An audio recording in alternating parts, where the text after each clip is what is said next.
Bueno, hermanos queridos, vamos a pasar a la palabra, pero antes de decirles la porción, el lugar donde vamos a estar reflexionando y estudiando en esta tarde, decirles que observando la trayectoria del cristianismo a lo largo de la historia, en algunos sentidos ha cambiado mucho, pero en otros aspectos suceden las mismas cosas que ocurrían hace 2000 años en las iglesias locales. Uno dice, bueno, por ejemplo, los problemas que tenía la iglesia de Corinto, se habrán solventado, ¿no? Se habrán solucionado los problemas a lo largo de la historia. Me temo que no. Los mismos problemas que tenían los hermanos de Corinto, de Éfeso, de Esmirna, de Pérgamo, de donde fuera, se siguen dando hoy en día en las congregaciones, ¿no? Gente, por ejemplo, que fue criada en el Evangelio, que no valora el hecho de haber sido criado en el Evangelio y terminan enfriándose o apartándose. Gente que a lo mejor no terminan de arrancar, no terminan de crecer, de desarrollarse, de madurar en el Señor. A veces no es el caso, gracias al Señor, ¿no? Lo digo de verdad, divisiones internas, líos, problemas entre hermanos que algunos salen de la iglesia más doloridos de lo que entraron en algunas ocasiones, ¿verdad? Así que en un sentido hemos cambiado, pero en otro aspecto el ser humano sigue siendo el mismo. Siguen habiendo las mismas luchas, las mismas pruebas, las mismas dificultades. Y ya en la época del apóstol Pablo y de los primeros años del Evangelio, comenzó el diablo a tratar de meter en las congregaciones, en las iglesias locales, enseñanzas antibíblicas, enseñanzas y doctrinas de hombres que, aprovechando a veces el vacío que dejaba, por ejemplo, el apóstol Pablo cuando dejaba una iglesia y dejaba un pastor nuevo o un grupo de ancianos, pues se metían, ¿no? Personas que se conocen en la Biblia con el nombre de los judaizantes. Los judaizantes, no digo que no fueran creyentes, no digo que no fueran cristianos, pero eran cristianos fundamentalmente de origen judío, que ellos no terminaban de entender cuál fue el objetivo fundamental de la ley que Dios le dio al pueblo de Israel, que por cierto en estos días están recordando que en el monte Sinaí recibieron la ley, porque se está celebrando en estos días una fiesta que para ellos les recuerda precisamente eso, ¿no? La fiesta de Shavuot es la fiesta del júbilo, de la alegría, de las cosechas, pero también el tiempo en el que recibieron la ley. Para nosotros sería el tiempo de Pentecostés, ¿no? Cuando descendió por primera vez de una forma masiva sobre un grupo de creyentes el Espíritu Santo, ¿no? Llenándolos de una forma diferente a otras ocasiones, ¿verdad?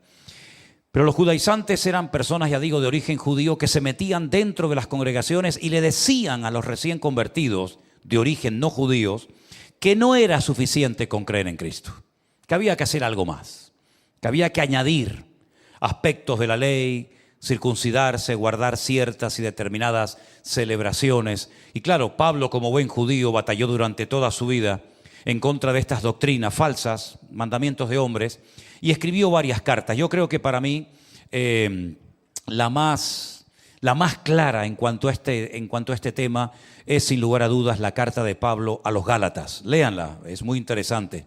Pero en esta ocasión nos vamos a la carta de Pablo a los Romanos, al capítulo 6. Si han traído su Biblia o quieren seguir la lectura a través de las pantallas de la iglesia, lo pueden hacer conmigo. En el capítulo 6, a partir del versículo 15, por cierto, eran algunos versículos que yo leí esta mañana en el devocional que tuvimos, dice así la palabra de Dios. Pablo dice, ¿qué pues? ¿Pecaremos porque no estamos bajo la ley, sino bajo la gracia? Él mismo responde a la pregunta. Él dice, en ninguna manera. ¿No sabéis que si os sometéis a alguien como esclavos para obedecerle, sois esclavos de aquel a quien obedecéis, sea del pecado para muerte o sea de la obediencia para justicia? Pero gracias a Dios que aunque erais esclavos del pecado, habéis obedecido de corazón a aquella forma de doctrina a la cual fuisteis entregados. Verso 18. Y libertados del pecado, vinisteis a ser siervos de la justicia.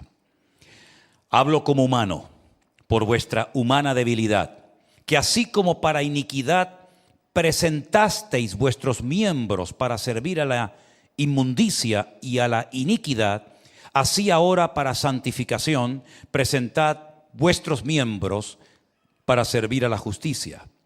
Porque cuando erais esclavos del pecado, erais libres acerca de la justicia. Pero, y este versículo siempre me ha impactado muchísimo. Miren qué pregunta. ¿Qué fruto teníais de aquellas cosas de las cuales ahora os avergonzáis? Porque el fin de ellas es muerte. Mas ahora que habéis sido libertados del pecado y hechos siervos de Dios, tenéis por vuestro fruto la santificación y como fin la vida eterna. Porque la paga del pecado es la muerte, mas la dádiva de Dios es vida eterna en Cristo Jesús, Señor nuestro. Amén, hermanos. Qué porción tan interesante, ¿verdad? Una vez más vemos a Pablo haciendo una especie de paralelismo, de comparación entre el tema de la ley, tema tan conocido para los judíos de antaño y hoy en día, y el tema de la gracia. El tema de la ley, se habla de este tema tanto en lo que llamamos Antiguo como Nuevo Testamento. La ley, ¿quién no sabe lo que es la ley? ¿Verdad? Los 5 primeros libros de la Biblia se aglutinan bajo el nombre de la ley o de la Torá. Los 613 mandamientos, los preceptos, las fiestas, las celebraciones, en fin, todo eso lo sabe. Pero del tema de la gracia no se habla nada en el Antiguo Testamento porque era un tema totalmente desconocido. No se hablaba de gracia de Dios, no se hablaba de evangelio, de buena nueva, se hablaba de ley. Para todo había una ley. Para los agricultores, leyes. Para los ganaderos, leyes. Para los sacerdotes, leyes. Para los soldados, los solteros, las viudas, todo el mundo estaba bajo la ley. Nadie podía hacer nada que no estuviera estipulado y organizado bajo el tema de la ley. Y había una tribu, que eran los levitas, que habían sido entrenados específicamente para enseñarle precisamente a la gente el tema de la ley. Hace unos días también yo leía por la mañana cuando Moisés se levantaba muy temprano a la mañana y comenzaba a atender a la gente del pueblo en sus quehaceres diarios y también a instruirles en la ley. Porque no todo el mundo tenía una Biblia. No todo el mundo podía irse a su tienda de campaña y leer Deuteronomio, Levítico, Números. Eso no existía. Existía un rollo de la ley y Moisés tenía que leer la ley al pueblo y explicar cómo se cumplía esa ley, esos mandamientos, ¿verdad?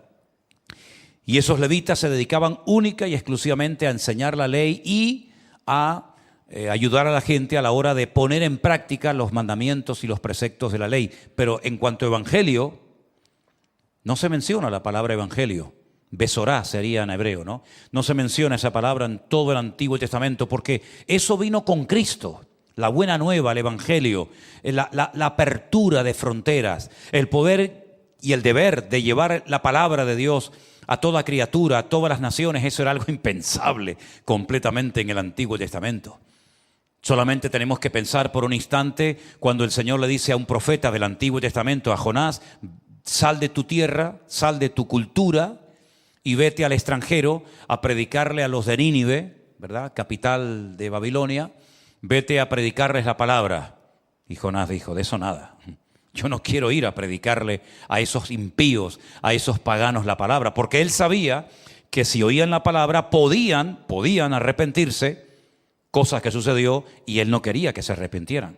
Porque si se arrepentían, el Señor iba a perdonar sus pecados. Y él no quería que el Señor les perdonara los pecados, sino que fueran castigados y destruidos. Esa era la mentalidad que había en aquella época.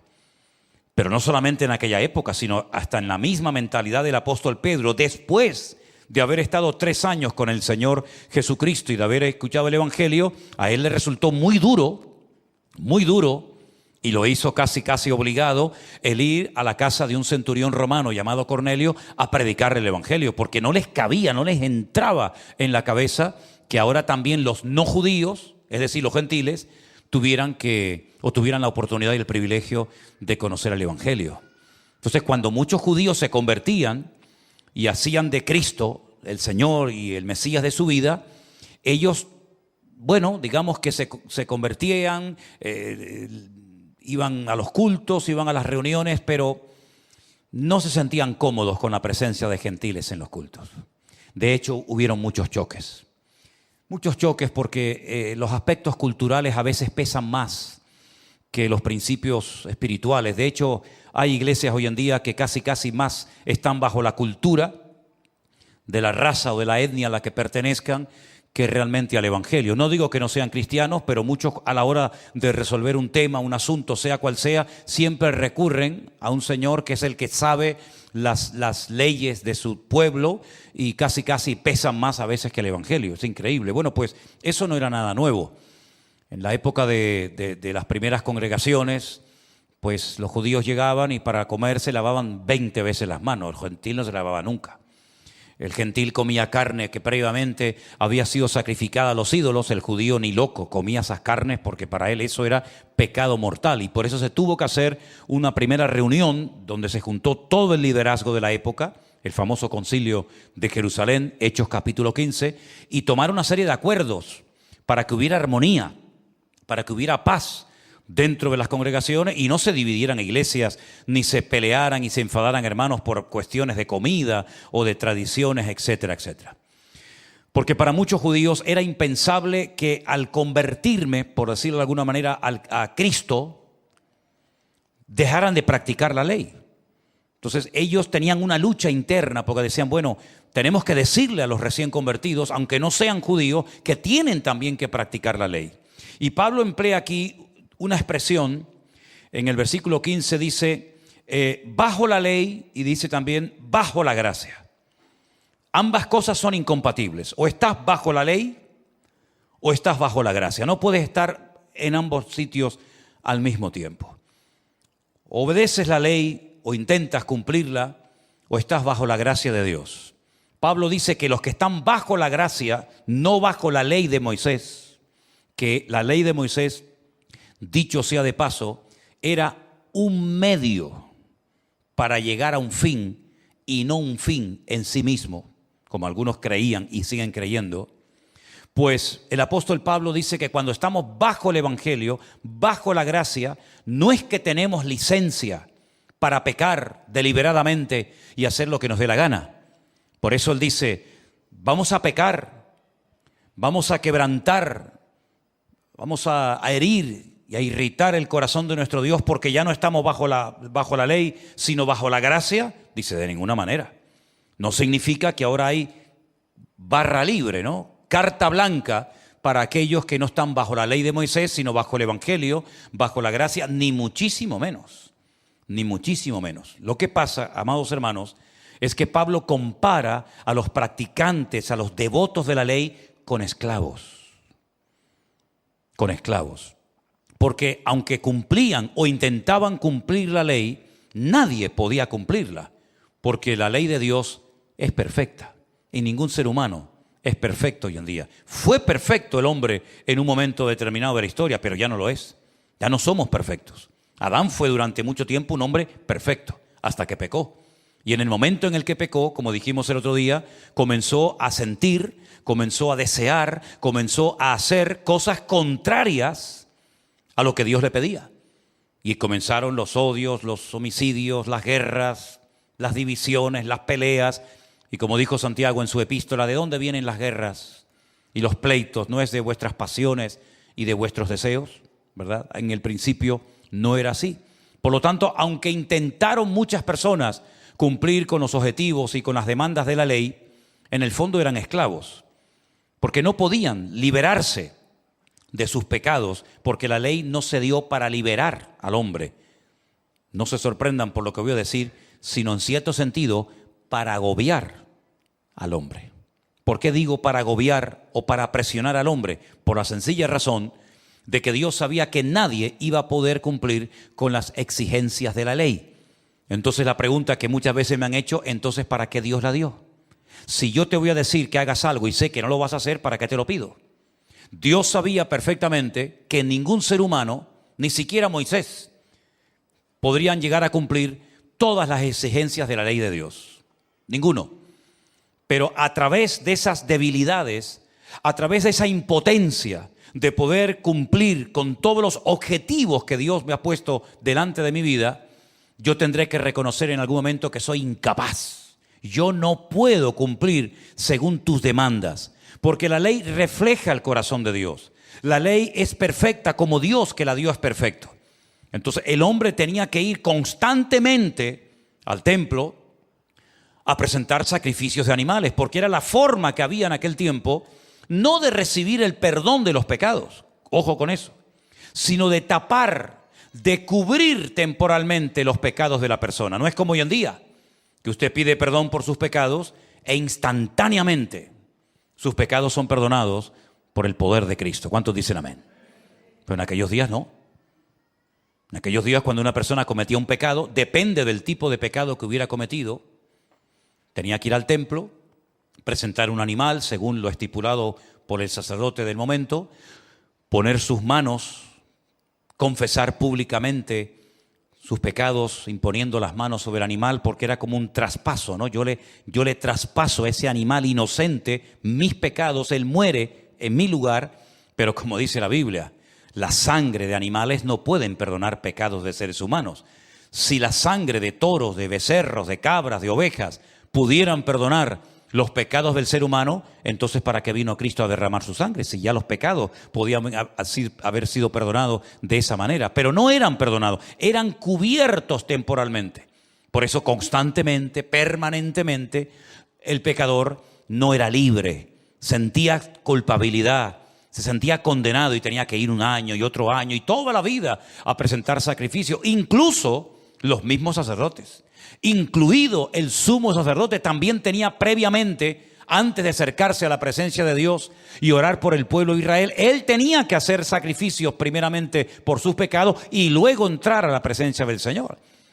Si los pecados fueran perdonados, con un sacrificio era más que suficiente. Pero en la carta a los Hebreos dice que Cristo murió una sola vez y todos nuestros pecados fueron perdonados, son perdonados en el momento exacto en el que pedimos perdón al Señor por nuestros pecados.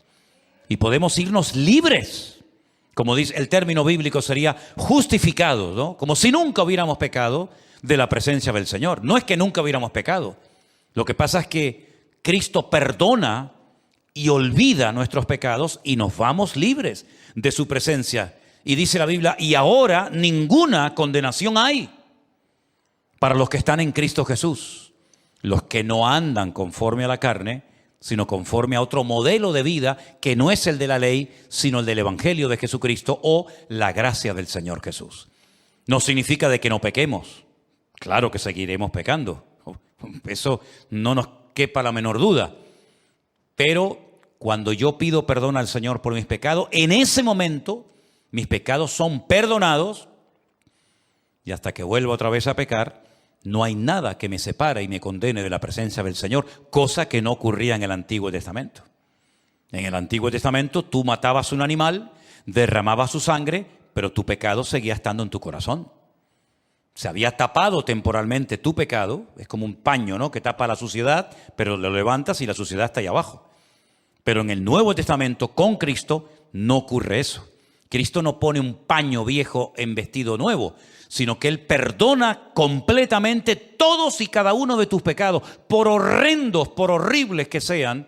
Tú puedes ser libre de la presencia del Señor. Y entonces Pablo lo que le decía a los hermanos, ahora estamos libres, pero no para pecar, sino para honrar y para servir al Señor. Él dice, ustedes eran esclavos de la ley, ustedes eran esclavos de sus pasiones y deseos, pero ahora, parece mentira, seguimos siendo esclavos, seguimos siendo siervos, pero ahora de la justicia.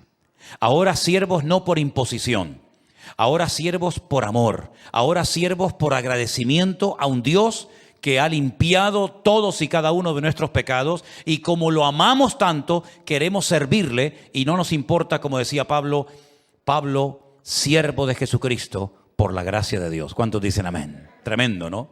Ahora, es interesante notar que antes de la ley, porque algunos dirán, bueno, pero la ley vino con Moisés, Pero antes de Moisés vivieron millones de personas. ¿Y esa gente cómo hacía? No había sacrificios, pero no había ley que cumplir. Bueno, hablemos por un instante de un personaje que nos va a ayudar mucho a entender cómo un ser humano puede llegar a ser justificado sin necesidad de ser observante o practicante de la ley. Hablemos, por ejemplo, de Abraham. Lo conocemos todos, ¿sí o no? Aquel hombre que no era judío. Abraham no era judío. ¿A qué tribu pertenecía Abraham? A ninguna. Si el pueblo de Israel no existía cuando él fue llamado. Él vivía en la zona de lo que se conoce como Mesopotamia, entre el río Tigris y Éufrates, ¿verdad? Y él es llamado para que salga de esa zona, de esa región del mundo, y comience a caminar en dirección a lo que conocemos como Canaán, o la tierra prometida. Y a él se le llega a conocer como el hebreo, porque la palabra hebreo, al principio, se refería al que venía detrás del río. Es decir, había un río, unos ríos enormes, gigantes, y cuando alguien pasaba de allí a este lado del mundo, se le llamaba hebreo. ¿Por qué? Porque ha pasado el río. Y a Abraham se le llamó hebreo, nunca se le llamó judío, nunca se le llamó israelita, porque el pueblo de Israel aún no había nacido. La ley vino 400 años después de la muerte, después de la vida del patriarca Abraham. Pero sin embargo la Biblia dice que él llegó a ser el padre de la fe. Y él llegó a tener el título de amigo de Dios. Y en la ley nunca nadie fue llamado amigo de Dios ni padre de la fe. Pero Abraham sí, y nunca cumplió la ley. Y no solamente eso, sino que a Abraham se le hicieron promesas sin necesidad de estar bajo la cobertura o la práctica de la ley. Promesas que después serían aplicables al pueblo de Israel y a toda la cristiandad a lo largo de la historia. Luego las promesas vinieron antes de la ley. El pacto que Dios hace, lo hace con Abraham mucho antes de la ley.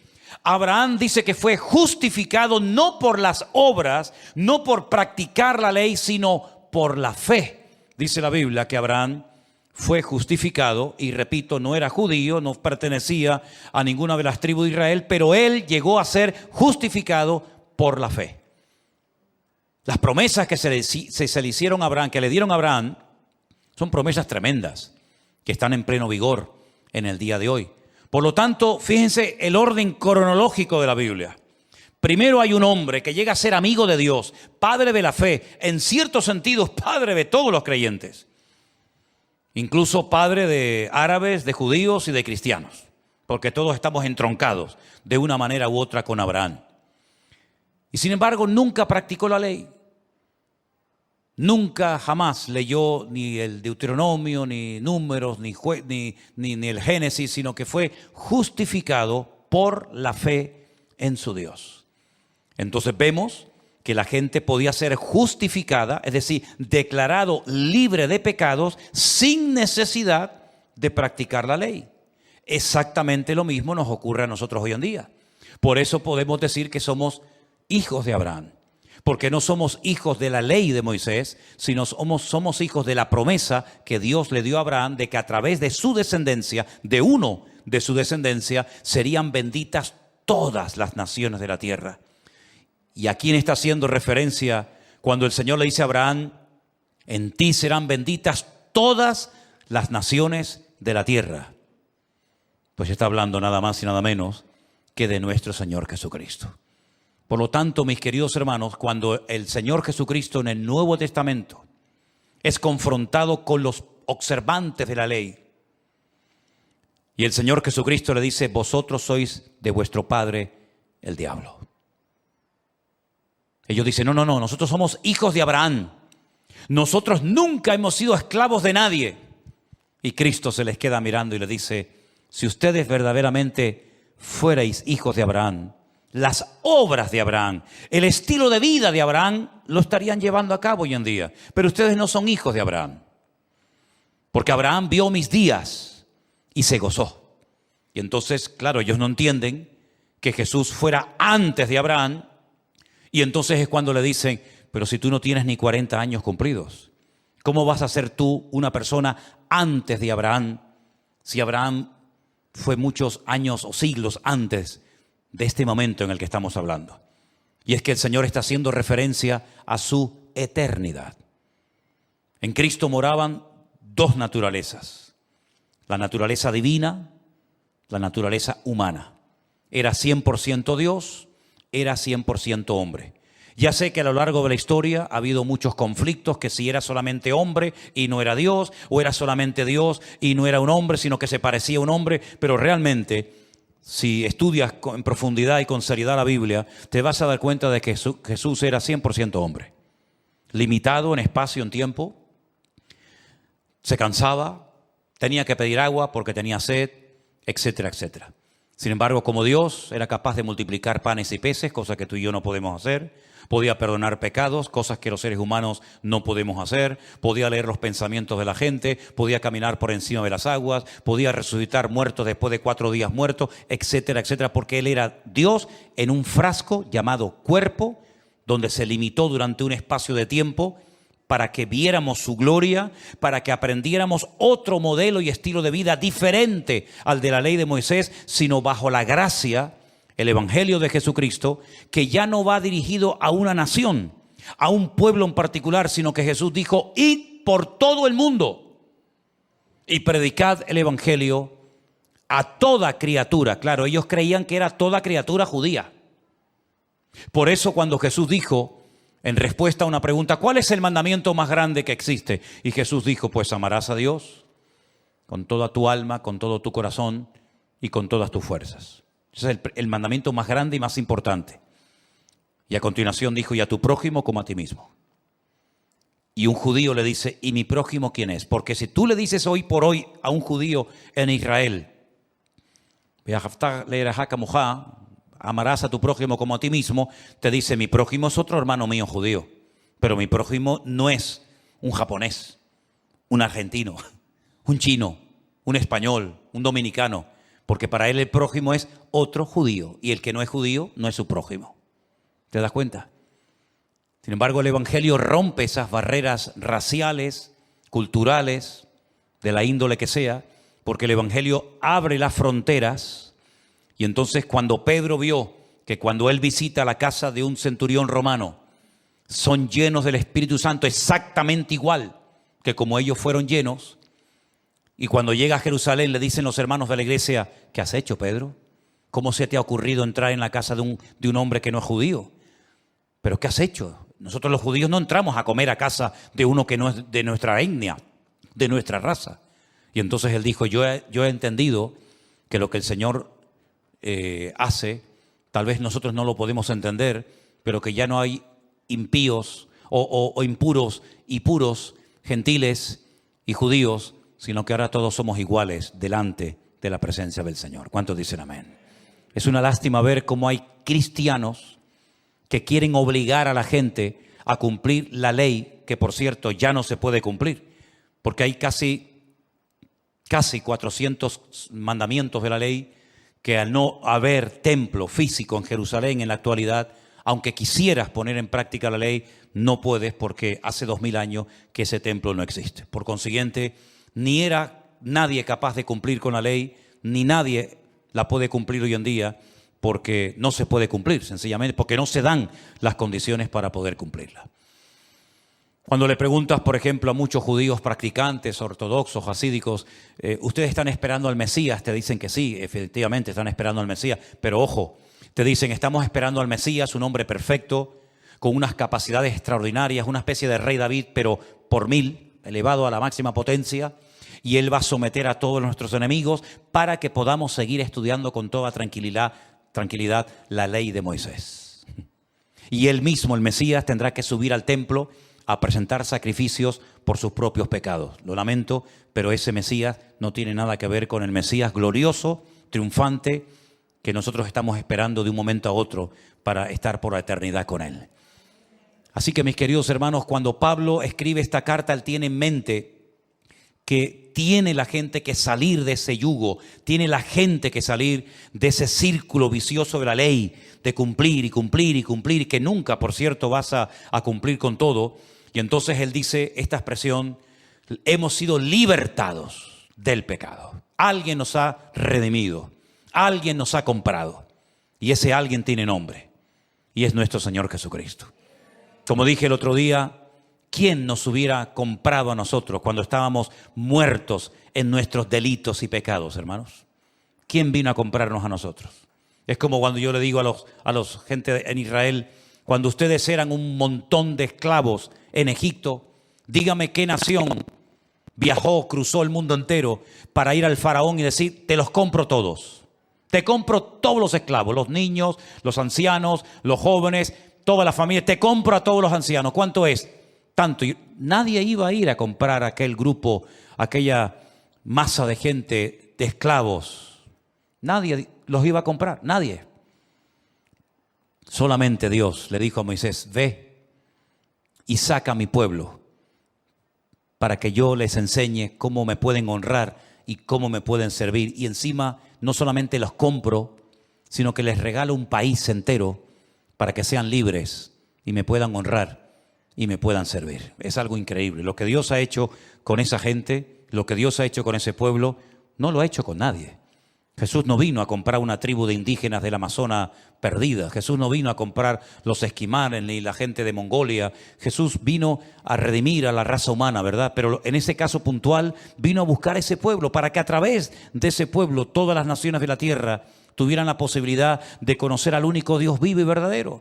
Porque la única nación que enseñaba al mundo que hay un solo Dios era el pueblo de Israel.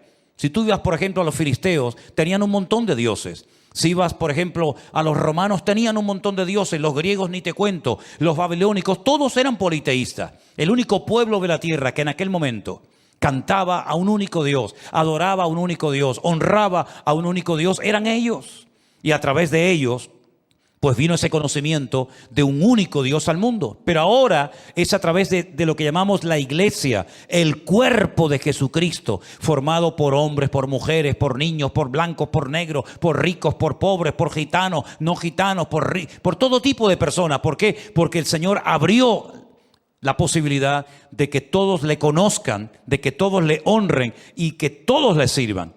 Por eso cuando el apóstol Pablo se entera de que se están metiendo en la iglesia judaizantes, gente que dice, sí, todo eso está muy bonito, todo eso está muy interesante. La obra de Cristo maravillosa, su muerte, su resurrección, pero aparte de todo eso, tienen que volver a cumplir la ley de Moisés. Y entonces ustedes pueden leer con detenimiento esta noche, en Hechos capítulo 15, cuando se levanta Pedro y le dice, pero ¿qué estáis haciendo, amados hermanos? Vamos a poner en el cuello de los gentiles una ley que ni nosotros ni nuestros padres pudieron cumplir. ¿Pero qué estamos haciendo? Vamos a poner unas cuantas normas de convivencia para que haya armonía, para que haya unidad entre los hermanos, pero no estemos obligando a la gente a cumplir la ley porque no la van a poder cumplir, queridos hermanos. La ley, el único que la pudo cumplir y nos liberó de ese yugo, ¿saben quién fue? Nuestro Señor Jesucristo, el autor de la vida, el que nos ha comprado y redimido con su sangre y nunca más nos echará en cara los pecados que hemos cometido. ¿Cuántos dicen amén? Ahora bien, una persona que había sido criada toda la vida en la ley, de repente se encontraba con un estilo de vida nuevo. Es como si nos cogen a nosotros y nos llevan a vivir con los esquimales. Tenemos que aprender a vivir de nuevo. Tenemos que aprender nuevas formas de comer. Tenemos que aprender a vestirnos de una forma diferente, hablar de una forma diferente. Ya nuestra casa no va a ser nunca como ha sido. Ahora viviremos rodeados permanentemente de hielo por la mañana, por la tarde, por la noche. Tendremos que ir a cazar alguna foca para comernos el hígado crudo para no morirnos de frío. ¿Sí o no? Alguno dice, qué asco. Tendríamos que aprender un nuevo estilo de vida. O si nos cogen y nos llevan a una tribu del Amazonas o nos llevan a China. Es todo diferente. Exactamente igual ahora es con Cristo. Todo es diferente. Antes era el ojo por ojo. El que la hace me la paga. Ahora Jesús dijo, bendecir al enemigo. Si te pide un vaso de agua, dásele un vaso de agua. Y dice, Dios mío, entonces, ¿qué es más difícil? ¿Estar bajo la gracia o estar bajo la ley? ¿No te gustaría en algún momento puntual de la vida, no digo siempre, pero ¿no te gustaría en algún momento estar bajo la ley? ¿No? ¿No te gustaría en algún momento haber sido un soldado del rey David? A mí me encantaría. A mí me hubiera encantado. Pero ahora el Señor dice, guarda tu espada, Pedro. A David le decía, saca tu espada. A Pedro dijo, guárdala, porque el que a espada mata, a espada muere. Es un estilo de vida completamente diferente, nuestra forma de pensar, nuestras prioridades, nuestros objetivos. Hay un versículo que les dije antes que siempre, desde que lo leí hace muchos años, me llamó la atención cuando Pablo dice, ¿y qué fruto os queda ahora de aquellas obras de las cuales ahora te da vergüenza hablar de ellas? Porque hubo momentos en nuestra vida que presumíamos de cosas que hacíamos o practicábamos, ¿sí o no? Yo sé que ustedes están en otro nivel espiritual y ustedes fueron toda la vida unos santos que no rompieron ni un plato, ¿no? Pero hay cosas que nosotros hacíamos que hoy en día nos daría vergüenza que la gente supiera que yo hice eso. Sin embargo, en aquel momento presumíamos, ¿no? Mira, anoche me acosté a las 8, a las 4 de la mañana, me emborraché y tú dices, pero no, yo no quiero que nadie sepa esa vida. O tantas y tantas barbaridades. Y Pablo dice, si ustedes ponen en una balanza todo lo que hicieron, ¿qué les quedó? Muerte. No les quedó absolutamente nada. Pero Pablo les propone algo muy interesante. Dice, así como antes ustedes usaban los miembros de vuestro cuerpo para la iniquidad, para el pecado, ¿por qué no los usan ahora para honrar y para glorificar a Dios? Imagínate un ladrón. Imagínate a alguien que se dedicó toda la vida a robar, un carterista, un genio, te roba la cartera y ni te enteras, te quitó el reloj y ni te diste cuenta. Y ahora Pablo dice, ahora te da vergüenza que la gente sepa que fuiste un ladrón, ¿verdad? ¿Por qué no utilizas esas manos ahora para salir a la calle y regalar evangelios? O para saludar a los hermanos, o para ayudar a una persona que se ha caído. Con las mismas manos que antes hacías daño, ahora puedes hacer mucho bien. O con las piernas que utilizabas para ir a hacer daño a los demás o hacer cosas de las cuales te avergüenza. ¿Por qué no vas ahora por el mundo predicando la palabra? En otras palabras, el Señor nos da la posibilidad, no de arreglar lo que hemos roto, porque en algunos casos ya el pasado ya está. Pero como alguien dijo, no podemos arreglar el pasado, pero no arruinemos ni el presente ni el futuro. Porque ahora en Cristo nuestra meta, nuestro objetivo es otro completamente diferente al que teníamos antiguamente. Si nosotros en vez de haber nacido en el año que nacimos, hubiéramos vivido en la época del Antiguo Testamento, todo lo que hacíamos, todo lo que practicábamos, sería siempre mirando a alguien que vendría en el futuro a redimirnos, a derramar su sangre y a perdonar nuestros pecados. Nosotros, por el contrario, miramos en otra dirección. Miramos hacia la cruz, miramos hacia el pasado, hacia un sacrificio perfecto que se llevó a cabo en la cruz y que ya no tenemos que hacer más sacrificios. Por eso es terrible, me imagino que todos ustedes habrán visto imágenes en Semana Santa cuando hay personas que se dan con un látigo en la espalda, lo han visto, ¿no? ¿Hay alguien aquí que hizo eso alguna vez, que se dio así con un látigo? Yo no me imagino muchos aquí dándose latigazos en la espalda, pero no sé, a lo mejor hay alguno. O caminaste de rodillas, con cadenas, haciendo en Las Palmas, en una montaña que se llama la montaña de las Coloradas, en la isleta, ya lo suspendieron. Pero durante años había un señor que se crucificaba. No moría, ¿no? Pero se crucificaba. Y viendo uno esos esfuerzos y esos sacrificios, uno dice, no han entendido lo que Cristo hizo por nosotros en la cruz, que con un sacrificio nos compró, nos redimió y ahora ha cambiado nuestro lamento en baile y nos ha convertido en hijos suyos en su familia. El otro día cuando estaban los hermanos ahí en la entrada con un andamio poniendo un aparato de aire acondicionado que hemos puesto para tener también fresquito en la entrada de la iglesia, pusieron un andamio, estaban unos hermanos ahí trabajando con un andamio, pero el andamio que por cierto tenemos en la iglesia no tiene las ruedas. Saben que los andamios se les pone unas ruedas en las 4 patas para que lo puedas mover. Lo tenían que cargar y moverlo. ¿Y sabe lo que me vino en ese momento a la cabeza? ¿Saben lo que me vino a la cabeza? Las procesiones de Semana Santa. Cuando la gente se mete debajo y levantan aquello. Y yo digo, oye, ¿no habrá nadie en una cofradía? El hermano mayor, creo que lo llama. Oye, ¿no habrá nadie que diga, chicos, esperen un momento, esperen? Que hace siglos que se inventó una cosa que es redonda. que se llama rueda, que si lo ponemos en las cuatro patas del trono de quien sea, oye, que quieren ir debajo, métanse debajo, pero no tienen que cargar, sino que hacen así, lo mueven para adentro, para afuera, para atrás, para adelante, y es mucho más cómodo. Oye, a nadie se le ha ocurrido ponerle ruedas a los tronos de la Semana Santa. Oye, yo un día voy a ir a una iglesia y le voy a decir, mire, ¿podría hablar con usted? Le traigo aquí unas ruedas que compré en Leroy Merlin para que se lo ponga ahí y no esté con estos muchachos ahí que van a terminar de las cervicales y van a terminar con la lumbalgia, que van a estar 3 meses sin poder dormir. Pero me dice, no, es que el sacrificio es lo que toca.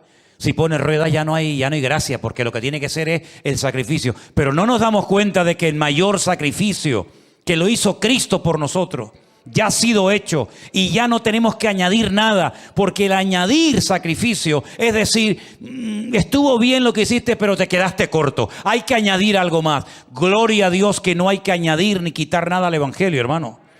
Hemos sido salvos por la gracia de Dios. Y si usted ahora se quiere, en el buen sentido de la palabra, sacrificar, no lo haga para obtener méritos para la salvación de su alma o para el perdón de sus pecados, sino para ayudar a una persona, para predicar la palabra, para extender el reino de Dios, pero nunca añadiéndole a la obra de Cristo, porque la obra de Cristo no tenemos que añadirle ni quitarle nada, porque es perfecta. ¿Cuántos dicen amén? Y él termina como conclusión este mensaje tremendo que le está dando diciendo, miren hermanos, lo dice otra vez, por segunda vez, ya hemos sido libertados del pecado. Lo dice en el versículo 22 y lo dice en el versículo 18, la misma frase, ya hemos sido libertados del pecado. Por lo tanto, ahora el fruto que tiene que dar tu vida, léalo conmigo, versículo 22, hechos siervos de Dios, tenéis por vuestro fruto ¿qué? La santificación. Ese cambio progresivo que se tiene que producir en la vida de todos y de cada uno de nosotros. Si no sabes lo que es la santificación, piensa en lo que el otro día hablamos acerca de lo que se llama el fruto del Espíritu Santo. ¿Te acuerdas? Gálatas 5, verso 22-23. Mas el fruto del Espíritu es, si lo saben, díganlo conmigo, amor, gozo, paz, paciencia, benignidad, fe, mansedumbre, templanza. Contra tales cosas no hay ley. Ese es el fruto que ahora tú y yo tenemos que dar. Cada día tener más amor, cada día tener más misericordia, cada día tener más fe, cada día tener más mansedumbre. Ese es el fruto que tenemos que dar, ningún otro. Y finalmente dice, y el fin, ¿saben cuál es? La vida eterna. El fin no es practicar la ley para ver si Dios perdona mis pecados. No, porque te repito, la ley no era una meta. La ley era un medio para llegar a un objetivo. Y el objetivo es Cristo. Sin Cristo, la ley no tiene ningún sentido. Por lo tanto, mis queridos hermanos, hay que cambiar nuestra forma de pensar en muchos aspectos para que podamos cambiar nuestro estilo de vida. Mientras alguien en la iglesia, alguien en el mundo crea que tus pecados no han sido 100% perdonados, seguirás siendo un esclavo. ¿Cuántos pecados nos perdonó el Señor a nosotros el día que nos arrepentimos y lo aceptamos como nuestro Señor y Salvador personal? Imagínate que tuvieras 50 pecados encima, dentro de ti en ese momento. ¿Cuántos ese día te perdonó el Señor? ¿Los 50? ¿No serían 38, 40, 35? Todos, hermanos, todos. Entonces, ¿por qué llevar un peso? ¿Por qué llevar una culpabilidad innecesaria? Si uno hace algo malo, es lógico que se sienta mal, ¿sí o no? Pero si Cristo me ha perdonado y soy libre, y Él ha dicho, terminada está la obra, consumado es, ¿por qué voy a estar yo llevando un peso, una culpabilidad sobre mis hombros que me aplasta, que me oprime y que me impide disfrutar de la vida? ¿Por qué? Porque no termino de creer, no termino de aceptar que la obra de Cristo fue perfecta y completa. Amén, hermanos. Porque hay hermanos que viven angustiados y preocupados y cargados y tristes. Y hasta yo me atrevería a decir, fíjate tú, hasta amargados. Porque no se perdonan. Es que mira lo que hice, es que mira lo que hice, es que yo fui muy malo, yo hice mucho daño a la gente, yo hasta gané dinero con algunas cosas que hice mal y tal. Pero bueno, ¿hasta cuándo vas a estar así? ¿Hasta cuándo vas a estar así? Y el que vendía droga y algunas personas por consumirla murieron. ¿Ahora qué? Este muchacho ya no tiene esperanza, va a vivir toda la vida como un amargado. No, mira, el Señor le perdona sus pecados. Y el que vendió mercancía en mal estado diciendo que era la mejor del mundo y has pedido perdón al Señor.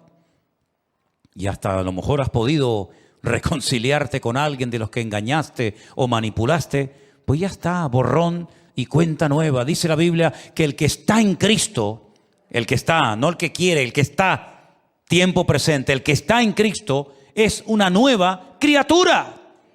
Las cosas viejas, el pasado, pasado es. He aquí todo es hecho nuevo. Hasta que tú no te perdones a ti misma, tú no vas a ser feliz. Puedes venir a la iglesia, puedes cantar, puedes ofrendar, lo que tú quieras. Pero no se trata de eso. Se trata de decir, Señor, gracias, porque por fin, como dice el texto que tenemos aquí arriba, conoceréis la verdad y la verdad os hará libres. Eso es lo que necesitamos, hermanos, para poder vivir una vida cristiana victoriosa. Libertad. Libres de mis amarguras, de mis complejos, libres de mis temores. Porque a veces hablando con algunos cristianos, digo, pero ¿cómo tienen tanto miedo a cosas que no existen? Hay gente, cristianos, hablando con ellos, que me dicen, es que tengo miedo al día de mañana. Y yo cuando me dicen eso miro así para todos los lados y le digo, ¿y ese dónde está? ¿Dónde está el día de mañana? Preséntamelo, tráemelo, quiero conocerlo. No existe el día de mañana. Más bien dice el Señor, basta a cada día su propio afán. No existe el día de mañana, no existe. Hoy es jueves, por lo menos ahora mismo aquí en Canarias. Hoy es jueves, el viernes ya vendrá si es que viene. El pasado, ¿dónde está? Vamos a buscar al pasado. Vamos a traerlo el domingo cada uno y presentarlo a la iglesia. Mira, te presento mi pasado. No existe. ¿No os habéis dado cuenta? Esto es tremendo, porque la carta de Pablo a los romanos eso es una joya. Es una de las cartas más profundas de las que escribió Pablo. Y eso que no fue nunca pastor de esta iglesia, pero conocía a muchos hermanos de ahí. Cuando tú llegas al capítulo 8, él comienza a mencionar un montón de cosas que en un momento determinado te pueden poner nervioso.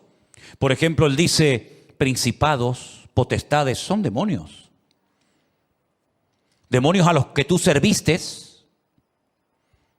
demonios a los que tú honraste, pero que como ya no los honras a ellos ni les sirves, sino que ahora honras al Señor, pues te puede dar temor decir, uy, aquel demonio que yo tuve, aquel demonio que yo serví, o aquel demonio que yo tenía en mi casa, y etcétera, etcétera. Ni principados, ni potestades, dice el Señor. Ni lo alto, ni lo profundo. Ni lo presente, no, pasado no dice. Eso es otra cosa. Ni lo presente, ni lo porvenir. Vean la lista de lo que Pablo menciona, que repito, en un momento determinado nos puede poner nerviosos. Fíjate que no menciona la palabra pasado. Dice ni lo presente, ni lo porvenir. ¿Por qué no menciona el pasado? Porque nosotros no tenemos pasado en Cristo. Hasta que no interioricemos estas grandes verdades, no vamos a disfrutar de nuestro cristianismo. Estaremos como bloqueados. Sí, pero es que yo hice, es que yo dije, y seguimos con lo mismo. Hermanos, Cristo nos ha perdonado todos y cada uno de nuestros pecados. Ahora usted puede vivir tranquilo, puede comer en paz, puede dormir tranquilo, sin miedo de nada ni de nadie. Porque hasta cuando cierres los ojos no tienes que tener miedo alguno, porque el Señor está contigo y te va a proteger y te va a cuidar. Y si mientras cierras los ojos te mueres, pues bendita sea esa muerte, porque yo firmaría ahora mismo por morir estando dormido. como un pajarito, ¿no? Así que, queridos hermanos, dígale al miedo, adiós, adiós. Vete a molestar a otro, a mí no. Ni el pasado, ni el futuro, ni el presente, ni ninguna cosa creada. Porque uno puede decir, sí, pero no mencionó esto, Pablo se lo olvidó. Pero para que la lista sea completa, dice, ni ninguna cosa creada. Es decir, todo lo que existe ya fue creado por el Señor y no se va a crear nada más, Ya todos los demonios ya están creados, todos los ángeles, todos los principados, toda la potencia. Dios no va a hacer una nueva creación. Entonces puede decir, claro, cuando vengan cosas nuevas que Dios va a crear o el diablo, entonces sí que voy a tener temor. Dice Pablo, ninguna cosa creada, ya se acabó la creación. Dios terminó el sexto día la obra creadora y ya no se va a crear nada más. Así que no tienes que tenerle miedo absolutamente a nadie. Yo sé que están surgiendo cosas nuevas por ahí, pero nos da exactamente igual, porque nosotros estamos libres en Cristo Jesús. La paga del pecado era la muerte, ya lo sé, pero dice aquí el regalo, la dádiva de Dios es vida eterna en Cristo Jesús, Señor nuestro. ¿Cuándo empezó esa vida eterna? El día que te convertiste. Claro, hay un paso, hay una parada por el camino para entregar el cuerpo, ¿sabes? Entregamos el estuche, pero el alma y el espíritu vuelve a Dios y estaremos por la eternidad con Cristo. Así que comiencen, hermanos, a disfrutar de su relación y de su comunión con el Señor y no se pongan nerviosos por nada ni por nadie, porque el Señor nos dice que sois más que vencedores. ¿Cuántos dicen amén? Póngase de pie conmigo en esta noche, mi hermano querido. Interiorice estas verdades, créalas, aplíquelas a su vida cada día y usted va a poder vivir en lo que Pablo dice también, la libertad gloriosa de los hijos de Dios. Bueno, puede ser que a lo mejor el Señor le ponga en su corazón el ir a alguien a pedirle perdón. Eso no hay ningún problema en eso. Porque una cosa son las ofensas, de las cuales habla la Biblia, y otra cosa son los pecados. Yo no le tengo que pedir perdón a nadie para que me perdone mis pecados, pero a lo mejor las ofensas sí. Y por eso dice, confesaos vuestras ofensas unos a otros, porque nos podemos ofender, pero los pecados solamente quien los puede perdonar es el Señor. Así que cierra tus ojos ahí donde estás y dile, Señor, gracias, gracias, porque soy libre, porque tú has perdonado todos y cada uno de mis pecados. Y yo hoy puedo disfrutar de una vida nueva. Como cantamos al principio, somos nuevas criaturas en Cristo Jesús, Señor nuestro. No hay palabras para agradecerte, Señor, la obra preciosa y completa que tú has hecho en nuestras vidas. Ayúdanos a comunicar este tremendo mensaje a las naciones de la tierra. Ayúdanos, Señor, a difundir esta palabra de libertad a las vidas que están hoy esclavizadas por el pecado y por el diablo.